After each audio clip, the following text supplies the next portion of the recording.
Is #1 in the charts. His debut single, Please Don't Let Me Go, went to #1 last night in the charts announced by BBC Radio 1.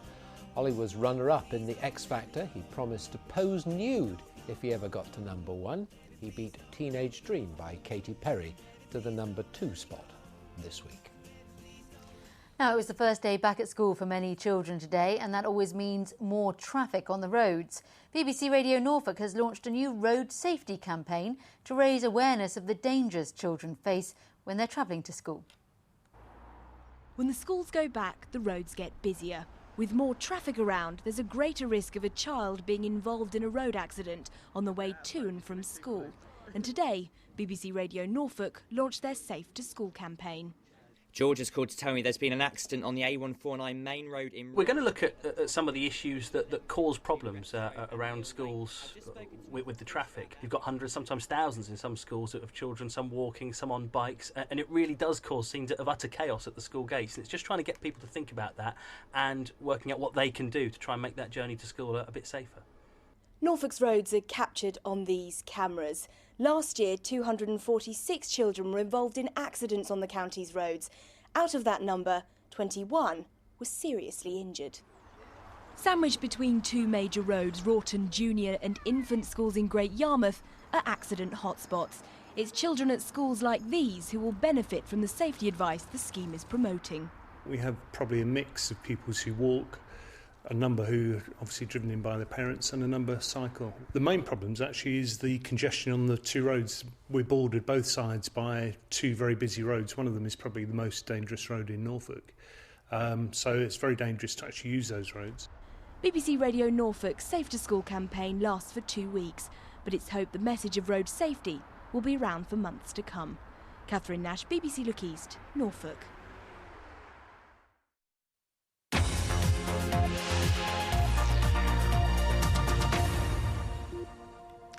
Now, this week on the programme, we're commemorating 70 years since the Battle of Britain. The Imperial War Museum at Duxford held its big air show of the summer at the weekend. But there were some problems. A record crowd meant long queues on Saturday, and some people didn't get in at all. Mike Liggins went yesterday, so if you missed the action, here are some of the highlights.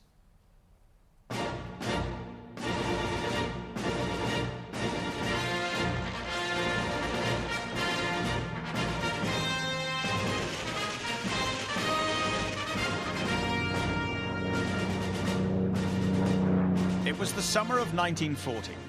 Hitler had conquered mainland Europe and was threatening to invade England. All that stood in his way were the Spitfires and Hurricanes of Fighter Command. Here in the east they flew from Duxford, Coltishall, Martlesham Heath and North Weald, among others. And 70 years later, a very few of those aircraft are still flying. Like the Hawker Hurricane Mark 12, which belongs to the Historic Aircraft Collection based at Duxford and is flown by RAF pilot Dave Harvey.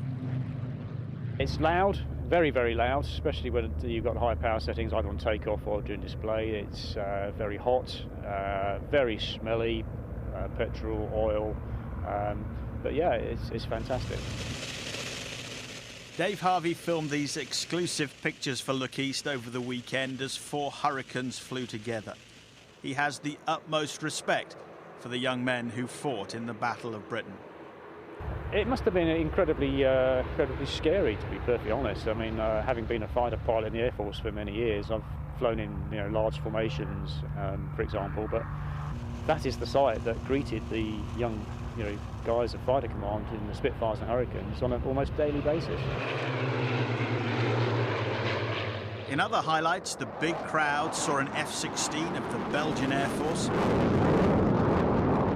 and the Patrie de France, the French Red Arrows. But it was the Battle of Britain aircraft which stole the show. 16 Spitfires in the air together, a rare sight indeed.